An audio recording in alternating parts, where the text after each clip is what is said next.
সকলকে সংগ্রামী অভিনন্দন জানাচ্ছি। আজকে লাইভে আসার বিশেষ কয়েকটি কারণে হঠাৎ করে আসতে হলো। আশা করি আপনারা সকলেই ভালো আছেন, সুস্থ আছেন। আপনারা ইতিমধ্যেই জানতে পেরেছেন যে রাজ্যের পার্শ্ব শিক্ষকরা আবারও একটা নতুন লড়াইয়ে এক প্রকার আসার জন্য এই সরকার আমাদের বাধ্য করছেন। তার প্রস্তুতি আমরা ইতিমধ্যেই নিয়েছি এবং আগামী 6 তারিখ বেলা 11টার সময় আমাদের সেই অভিযান, যেটা বিকাশ ভবন অভিযান নাম দেওয়া হয়েছে, সেটা শুরু হচ্ছে এবং করুণাময়ী বাসস্ট্যান্ড, সেখানে আমাদের জমায়েত, সেখান থেকে মিছিল করে আমরা বিকাশ ভবনের দিকে যাত্রা শুরু করব।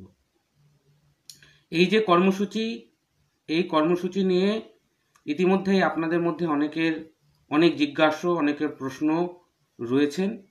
যাদের বিশেষ কিছু জানার ইচ্ছা রয়েছে তারা যদি ইচ্ছা করেন তাহলে আমার সঙ্গে সরাসরি আপনারা এই লাইভে যুক্ত হতে পারেন, কিন্তু দয়া করে ফোন করবেন না, কারণ ফোন করলে এই লাইনটা ড্রপ হয়ে যাবে। আপনারা আপনাদের ফোনের স্ক্রিনে দেখবেন নিচে দুটো ছবি আছে, ওইটায় ক্লিক করলে আপনারা আমার সঙ্গে যুক্ত হতে পারবেন। আপনাদের যা যা প্রশ্ন, সমস্ত প্রশ্নের উত্তর দেওয়ার চেষ্টা করব। আপনারা সরাসরি লাইভে আমার সঙ্গে যুক্ত হতে পারেন। ইতিমধ্যেই আপনারা দেখেছেন দীর্ঘ 2 বছর, টানা 2 বছর পার্শ্ব শিক্ষকরা খবরে নেই, পার্শ্ব শিক্ষকরা মাঠে নেই, ময়দানে নেই, আন্দোলনে নেই, কোনো কিছুতেই নেই এক প্রকার। ঠিক সে কারণে আমাদের যে দাবিকে আমরা অত্যন্ত কষ্ট করে প্রতিষ্ঠা করেছিলাম, যে দাবি আমরা সাধারণ মানুষের মধ্যে পৌঁছে দিতে সক্ষম হয়েছিলাম এবং সারা বাংলার চায়ের দোকান থেকে শপিং মল পর্যন্ত আমরা পৌঁছে দিয়েছিলাম, যেই দাবি আমরা রাজভবন থেকে রাষ্ট্রপতি ভবন পৌঁছে দিয়েছিলাম, যে দাবি আমরা বিধানসভা থেকে লোকসভা পর্যন্ত পৌঁছে দিতে পেরেছিলাম, সেই দাবি এই মুহূর্তে তলানিতে ঠেকেছে। পার্শ্ব শিক্ষকদের নিয়ে আর কেউ ভাবে না, না মিডিয়া ভাবে, না রাজ্যের মানুষ ভাবে, না অভিভাবকরা ভাবে, না সরকার ভাবে। ঠিক সেরকম একটা পরিস্থিতিতে আবারও প্রয়োজন হয়েছে আমাদের সরকারকে জানান দেওয়ার। আমরা সবাই আশা করেছিলাম যে এই বাজেটে অন্ততপক্ষে পার্শ্ব শিক্ষকদের ভাগ্যে শিকে ছিড়বে, কিন্তু অত্যন্ত দুর্ভাগ্যবশত সমস্ত সেক্টরের জন্য মাননীয় মুখ্যমন্ত্রী এ রাজ্যের সরকার ভাবলেও শুধুমাত্র শিক্ষা দপ্তরের জন্য কোনো কিছু ভাবল না এই সরকার, যার জন্য আপনাদের মতো আমি নিজেও অত্যন্ত হতাশ। আর সেই হতাশা থেকেই আবারও নতুন লড়াইয়ের ডাক দেওয়া হয়েছে, নতুন লড়াই আহ্বান করা হয়েছে এবং সে লড়াই খুব বেশি দূরে নয়। আগামী 6 তারিখ 6ই মার্চ 2024 বেলা 11টার সময় আমাদের জমায়েত করুণাময়ী বাসস্ট্যান্ড এবং সেখান থেকে বিকাশ ভবনের উদ্দেশ্যে আমাদের মিছিল আসবে। এই আন্দোলনটা একটু অন্যরকম আন্দোলন, যে আন্দোলন একসময় আমি নিজে মন্তব্য করেছিলাম কোড আনকোড খিচুড়ি আন্দোলন। আজকে আমাদেরও সেই আন্দোলন তৈরি করতে হচ্ছে, সে আন্দোলনে এক প্রকার যেতে আমরা বাধ্য হচ্ছি। তার কারণ হচ্ছে, অনেকগুলো কারণে আমরা এই জায়গাটাতে আমরা এসেছি। অন্যতম কারণ হচ্ছে যে এই মুহূর্তে যা পরিস্থিতি রয়েছে, রাজ্যের যা পরিস্থিতি রয়েছে, তাতে যদি কোনো কিছু ঘোষণা হয়, যদি কোনো কিছু হয়, যদির কথাই বলছি, কারণ এ রাজ্য সরকারকে আমরা আর এক বিন্দু বিশ্বাস ভরসা করি না। সে কারণে বলছি, যদি কিছু হয় তাহলে জানবেন সমস্ত সেক্টরের জন্য হবে, বিশেষ করে সমগ্র শিক্ষা অভিযানের যে সেক্টরগুলো রয়েছে তাদের সবার জন্য হবে, শুধুমাত্র পার্শ্ব শিক্ষকদের জন্য হবে বিষয়টা এই জায়গাতে এই টাইমে অন্ততপক্ষে নেই। ঠিক সে কারণে আমরা একটা বৃহত্তর লড়াই দেওয়ার জন্য, এবং এটা রেকর্ড একটা কর্মসূচি হতে চলেছে, সেই কর্মসূচির দিক থেকেও পার্শ্ব শিক্ষকদের দাবি উঠুক, পার্শ্ব শিক্ষকদের কণ্ঠস্বর আবারও একবার রাজপথ কাঁপিয়ে দিক, এবং পার্শ্ব শিক্ষকদের কণ্ঠস্বর নবান্ন পর্যন্ত পৌঁছাক। এই লক্ষ্য নিয়ে আমরা এই আন্দোলনে যুক্ত হয়েছি। সেটা আপনারা পায়েস আন্দোলনে বলুন আর খিচুড়ি আন্দোলনে বলুন, এই আন্দোলনটার অত্যন্ত গুরুত্ব, অত্যন্ত প্রয়োজন আছে। আপনারা যারা চান যে পার্শ্ব শিক্ষকরা এককভাবে লড়াই করুক, ব্যক্তিগতভাবে আমিও তার সঙ্গে সম্পূর্ণ একমত। আমি চাই পার্শ্ব শিক্ষকরা এককভাবে তারা লড়াইটা দিক, এককভাবে তাদের দাবি তারা লড়াই করে ছিনিয়ে আনুক।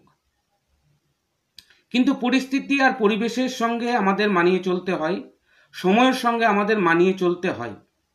ঠিক সে কথা মাথায় রেখেই আমরা এই আন্দোলনে যুক্ত হয়েছি, এবং এই আন্দোলনে প্রায় 10টি সংগঠন একত্রিত হয়েছে। ইতিমধ্যে আপনারা দেখেছেন শুধুমাত্র একটা চিঠি আমরা বাইরে ছেড়েছি, সেটা হচ্ছে মাননীয় মুখ্যমন্ত্রীর কাছে আজকে আমরা এই চিঠিটা ইমেলের মাধ্যমে পাঠিয়েছি। এছাড়াও লাস্ট 6-7 দিনে আমরা অনেকগুলো বৈঠক করেছি বিভিন্ন নেতৃত্বের সঙ্গে, রাজনৈতিক নেতৃত্বের সঙ্গে।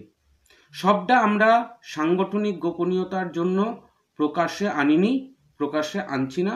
সময় মতো সেগুলো আপনারা নিজেরাই বুঝতে পারবেন, বুঝে যাবেন। সবটা আমরা প্রকাশ্যে আনবো না এই বিষয়টা, কারণ আমাদের মধ্যে অনেক রকম লোক আছে, আপনারা জানেন, দেখেছেন। একটা পদক্ষেপ নিলে তার চুলচেরা বিশ্লেষণ আপনারা করেন, সমালোচনা আপনারা করেন। এটা আমার অত্যন্ত পছন্দের, কারণ আমি চাই সমালোচনা হোক।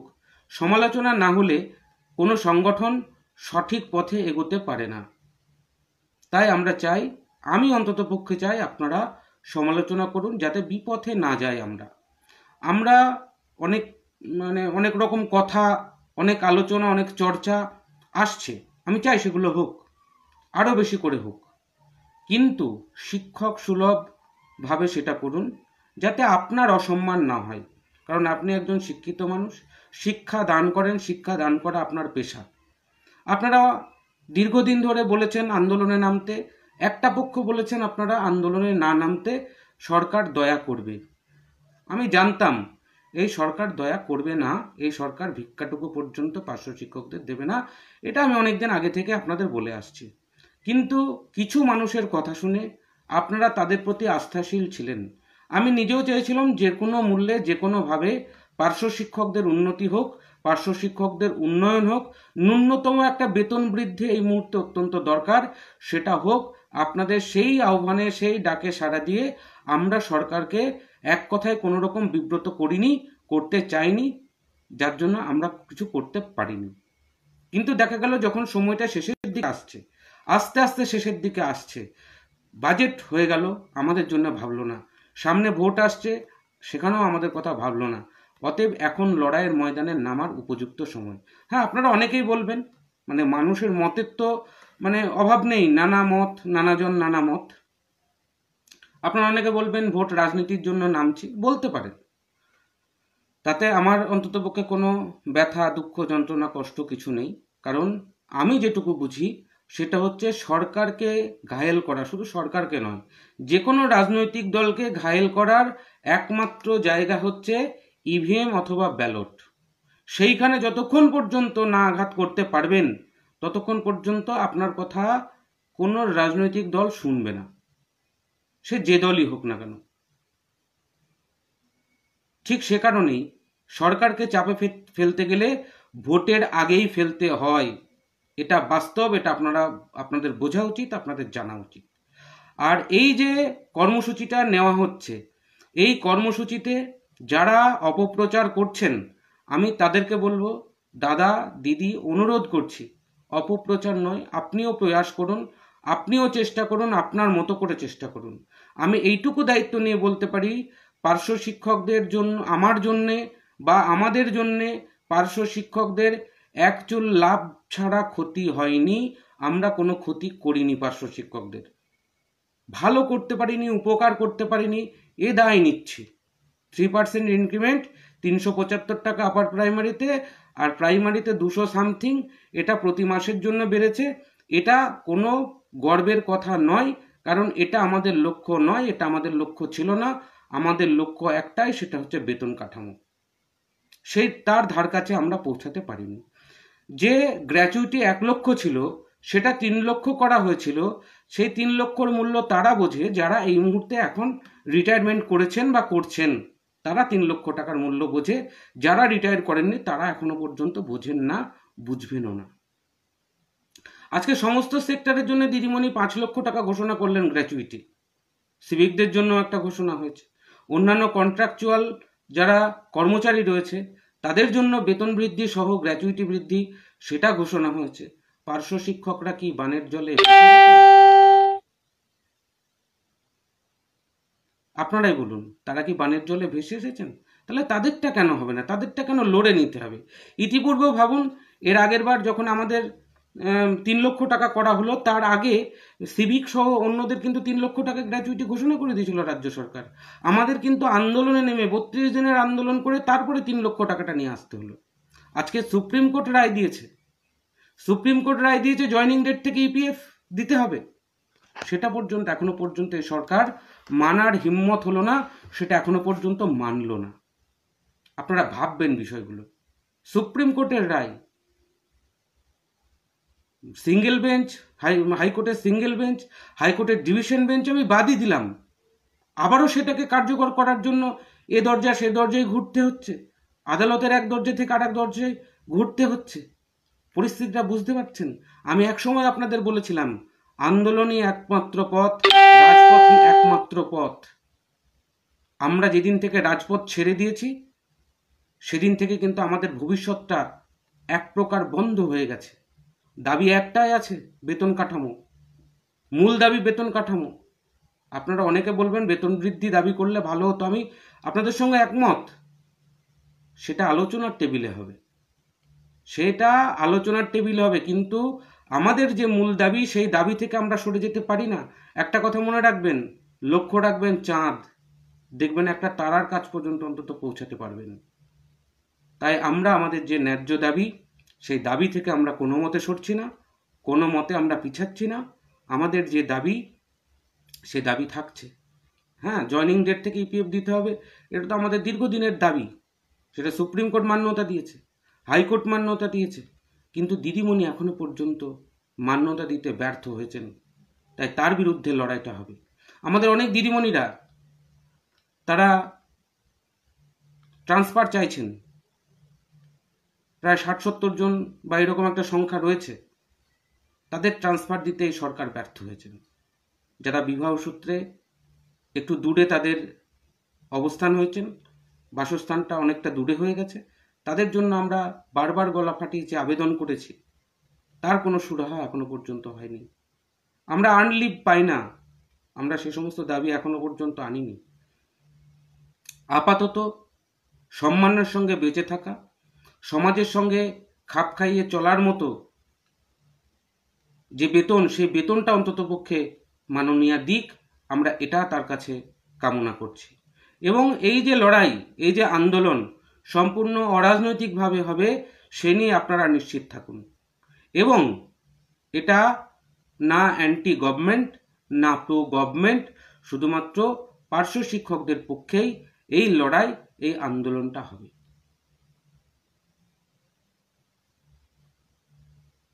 এবং সিসিএল, মুনমুন দাস ম্যাডাম সিসিএলের দাবি করছেন, এই দাবি আমরা বহুবার জানিয়েছি, তার কর্ণপাত হয়নি। তাই আগামী যে লড়াই হচ্ছে সেই লড়াইয়ে আপনারা প্রত্যেকে অংশগ্রহণ করুন। একটা বিরাট বড় জমায়েত হতে চলেছে, আমি আপনাদেরকে বলে দিচ্ছি। যারা আসবেন না তাদেরকে বাড়িতে বসে কষ্ট পেতে হবে টিভির পর্দায় দেখে। অন্ততপক্ষে 20,000 বঞ্চিত শিক্ষক, প্রশিক্ষক, কর্মচারী এদিন রাস্তায় নামবে। কমপক্ষে 20,000, আমি আপনাদেরকে বলে দিচ্ছি, কমপক্ষে 20,000 জমায়েত এই দিন হবে। সেখান থেকে পার্শ্ব শিক্ষকরা তাদের ক্রিমটা যদি তারা তুলতে না পারে, তাহলে সে ব্যর্থতা শুধু আমার একার হবে না, আমাদের সকলের হবে। তাই আপনারা দীর্ঘদিন লড়াই ডাকিনি, দীর্ঘদিন আন্দোলন করা হয়নি, করা যায়নি, আপনারা সকলে আসবেন। সকলে প্রস্তুত থাকবেন। হ্যাঁ, 65 বছরের একটা দাবি করা হয়েছে, এটা আমাদের কাছে যতদূর খবর তাতে শিক্ষা দপ্তর সহ সমস্ত কর্মচারীদের জন্যেই আগামী দিনে 62 বছরের একটা প্রস্তাব আসতে চলেছে।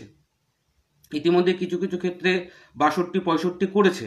ঠিক সে কারণে আমরাও আগাম থেকেই এই দাবিটা জানিয়ে রাখলাম। অনেক কেস পার্টি রয়েছেন বন্ধু, আমি আপনাদের কোনো বিরোধিতা কোনো কিছুর মধ্যে আমি কিন্তু দীর্ঘদিন যাইনি। আমি জানি ওই কেসের কি রেজাল্ট হবে আর কি তার ফল হবে আমার অজানা নয়, কিন্তু আপনারা যেভাবে বিরোধিতায় নামলেন, আপনাদের কখনো আন্দোলনে নামতে হবে না তো? একটু ভেবেচিন্তে করবেন কাজটা। আমি পার্শ্ব শিক্ষকদের যে কোনো লড়াইকে সম্মান জানাই, সে সরকারিপন্থী সংগঠনের যে প্রয়াস সেটাকেও আমি কখনো খাটো করে দেখি না।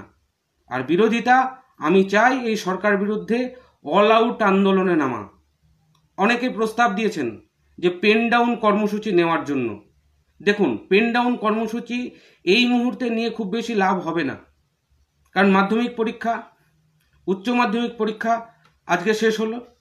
এর মধ্যে বিভিন্ন স্কুলে পরীক্ষা ছিল, কোনো স্কুলে পরীক্ষা ছিল না, এরকম একটা পরিস্থিতি ছিল। সামনে ইলেকশন রয়েছে, আগামী 10 বা 11 তারিখে হয়তো ইলেকশন ঘোষণা হয়ে যাবে। অতএব ইলেকশন পিরিয়ডে কোনো আন্দোলন করে খুব বেশি লাভ হবে না, কারণ ইলেকশন এমবার্গো চালু হয়ে যাবে যেদিন ইলেকশন ঘোষণা হবে সেদিন থেকে। অতএব এই টাইমে পেন ডাউনের মতো কর্মসূচি, গণছুটি, স্কুল বয়কট, এগুলো খুব করে লাভ হবে না। এগুলো যদি করতে হয় আমাদের আফটার ইলেকশন এগুলো ভাবতে হবে। আপনারা যদি চান সেই ভাবনা নিশ্চয় কার্যকরী হবে, সে নিয়ে আপনারা নিশ্চিত থাকুন। আগামী দিনে দীর্ঘ লড়াই করতে হবে, দীর্ঘদিন অবস্থান করতে হবে এবং লাগাতার কর্মসূচি গ্রহণ করতে হবে। তার জন্য মানসিক প্রস্তুতি রাখুন। আমরা আবারও ফিরছি, আবারও আমরা মাঠে ময়দানে লড়াই করব এবং আগামী দিনে এই পার্শ্ব শিক্ষক আবারও রাজপথ কাঁপাবে, আবারও সারা বাংলা জুড়ে তাদের লড়াই, তাদের আন্দোলন, দাবিকে তারা নিয়ে যাবে। হ্যাঁ, চন্দ্রচূড়দা যেটা বলছেন, আমরা সর্বশক্তি দিয়ে, সাংগঠনিক ক্ষমতা দিয়ে আমরা নামতে চলেছি এবং আগামী দিনে এটাই শেষ নামা নয়। আফটার ইলেকশন দেখবেন আবারও সারা বাংলা জুড়ে লড়াই হবে, সারা বাংলা জুড়েই আন্দোলন হবে। সবাই আপনারা সাথে থাকুন, আপনারা মাঠে আসুন, আপনারা রাজপথে আসুন, আপনারা লড়াইয়ের ময়দান ছাড়বেন না, সে যে সংগঠনই হোক না কেন। আমি কোনো নির্দিষ্ট সংগঠনের যাবেন, অন্য সংগঠনে যাবেন না, আমি এই ধরনের কথা কখনো বলি না, কখনো বলবও না। যেখানে লড়াই হবে, পার্শ্ব শিক্ষকদের কথা যেখানে চর্চা হবে, আপনারা সেখানে যাবেন। আর একটা বিষয় বলে রাখি, এসজেএম অর্থাৎ যৌথ সংগ্রামী যৌথ মঞ্চের সঙ্গেও আমাদের একটা আলোচনা হয়েছে এবং আমরা তাদের কাছে, তারা আমাদেরকে চেয়েছিল পাশে, এবং আমরা তাদেরকে বলেছি যে আপনাদের যে লড়াই, আপনাদের যে দাবি, সে দাবিকে আমরা সর্বতোভাবে সমর্থন করি এবং সাপোর্ট করি। আমরা চাই আপনাদের দাবি পূরণ হোক। এবার আমরা যদি আপনাদের সঙ্গে যোগ দিই, তাহলে আমাদের যে দাবি, সেই দাবিকে সুস্পষ্টভাবে আপনাদের ব্যানারে, আপনাদের দাবিপত্রে উল্লেখ করতে হবে। পার্শ্ব শিক্ষক সহ, আমরা যেটা ওদেরকে দাবি করেছি, পার্শ্ব শিক্ষক সহ সমগ্র শিক্ষা মিশনের সমস্ত কর্মচারীদের স্থায়ীকরণ করতে হবে অথবা বেতন কাঠামো দিতে হবে। এই দাবি যদি তারা রাখে, আমরা তাদের সঙ্গে যাওয়ার জন্য প্রস্তুত, এ কথাও আমরা তাদেরকে দিয়েছি। তার কারণ হচ্ছে আমরা চাইছি প্যারা টিচারদের যে দাবি, প্যারা টিচারদের যে চাওয়া, যে পাওনা, সেটা চারিদিক থেকে উচ্চারিত হোক। যৌথ সংগ্রামী মঞ্চ বলুন, বঞ্চিত শিক্ষক প্রশিক্ষক কর্মচারী সমিতি বলুন, আর যে সংগঠনে বলুক না কেন, আমাদের জন্য এসটিএ বলে যে শিক্ষক সংগঠন আছে, তারা আমাদের হয়ে গলা ফাটায়, তারা আমাদের দাবিকে মান্যতা দেয়, তারা বিভিন্ন জায়গায় উল্লেখ করে। আমরা সমস্ত রাজনৈতিক দলের কাছেও চেয়েছি আমাদের যে দাবি, আমাদের যে অধিকার, সেটাকে আপনারা মান্যতা দিন, সেটা আপনারাও প্রচার করুন, আপনারাও তুলুন। এ আবেদনও আমরা তাদের কাছে করেছি। অতএব চারিদিক থেকে প্যারা টিচারদের লড়াই, প্যারা টিচারদের আন্দোলন, প্যারা টিচারদের হকের দাবি, সেটা আবারও তুলে ধরতে হবে। তার জন্য কিন্তু আমরা এই লড়াইয়ে অংশগ্রহণ করেছি। আমি আপনাদেরকে কথা দিচ্ছি, আগামী দিনে আফটার ইলেকশন প্যারা টিচাররা আবার এককভাবে লড়বে, প্যারা টিচারদের সমস্ত সংগঠন নিয়ে লড়বে এবং প্যারা টিচারদের যে হকের দাবি সেটা আমরা নিশ্চয়ই আমরা নিয়ে আসব। আগামীতে আমরা আশা করব মুখ্যমন্ত্রী, মাননীয় মুখ্যমন্ত্রীর কাছে, আমি আগেই বললাম যে খিচুড়ি আন্দোলন এই শব্দটা কোড আনকোড আমি প্রথম ব্যবহার করেছিলাম। আজকে আপনারা আবারও বলছেন রামকৃষ্ণবাবু, আমি তার ব্যাখ্যা দিয়েছি, একটু আগেরটা শুনে নেবেন, আপনারা বুঝতে পারবেন যে কেন আমরা এই খিচুড়ি আন্দোলনে যোগ দিলাম, কেন আমরা বাধ্য হলাম এই রাস্তায় হাঁটতে। কারণ আমরা চাই সব সেক্টরের উন্নতি হোক, কারণ সবাই বঞ্চিত, সবার দাবি একটাই, সবার দাবি কিন্তু একটাই, সেটা হচ্ছে বেতন কাঠামো অথবা স্থায়ীকরণ, যেটাই বলুন না কেন। ঠিক সে কারণেই আমরা একসাথে গিয়েছি। এবং শিক্ষা দপ্তর থেকে যে ফাইল এই মুহূর্তে মুখ্যমন্ত্রীর দপ্তরে গেছে, সেখানে কিন্তু শুধু প্যারা টিচার নেই, শুধু প্যারা টিচার সেখানে নেই, সেখানে এমএসকে এসএসকে আছে, সেখানে অন্যান্য যারা সমগ্র শিক্ষার আন্ডারে পৌরসভা মাদ্রাসা আছে তাদের নামটাও কিন্তু উল্লেখ আছে। তাই শুধু আপনি একা আন্দোলন করে ভাববেন না যে শুধু প্যারা টিচারেরটা উঠে আসবে, বাকিরা বাদ যাবে।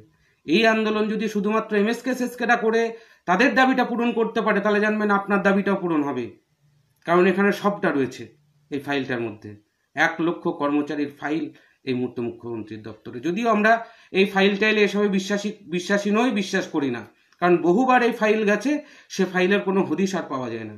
মাঝপথে কোথায় হারিয়ে যায়, ওই বঙ্গোপসাগরে চলে যায় না কোথায় যায়, এগুলো আমরা তার খোঁজ কিন্তু আমরা পাই না।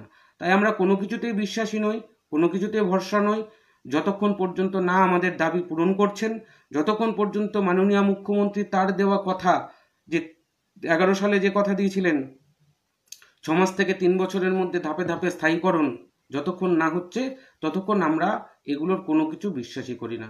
আমরা আরও একটা দাবি রাখবো, যারা টেট পাস করেছেন তাদের যাতে নিজের স্কুলে তাদের চাকরিটা হয়, অন্ততপক্ষে সেটুকু দিক, কিছু লোক অন্তত বাঁচুক, সে দাবিটাও আমরা কিন্তু রাখবো। আমরা বেশ কিছুদিন আগে এই লাস্ট যে প্রাইমারিতে নিয়োগ হলো, সেখানে আমাদের অনেক সাথী, অনেক সহকর্মী তারা চাকরি পেয়েছেন, তাদের জন্য আমরা গর্বিত। জাহাঙ্গীরবাবু এত বড় লিখেছেন যে পরে উত্তর দেওয়াটাই মুশকিল। আমি জানি আপনি একটুখানি হয়তো ক্ষুব্ধ হয়েছেন, তবু আমি আপনাকে অনুরোধ করব, আপনি সাক্ষাৎ করবেন আমার সঙ্গে, আমি আপনাকে সবটা সামনাসামনি খুলে বলবো। সবটা তো আর এখানে বলা সম্ভব হয় না, কারণ সময়টাও শর্ট। আর আমাদের এই গ্রুপে আপনারা জানেন, যেমন মিডিয়ার বন্ধুরা রয়েছেন, সেরকম সরকারের বিভিন্ন বন্ধুরা রয়েছেন, আইবির লোক রয়েছেন, ফলে একটা লাইভের মধ্যে সবটা বলা সম্ভব হয় না। আপনি একসময় ফোন করবেন, আমি আপনাকে নিশ্চয়ই বলবো।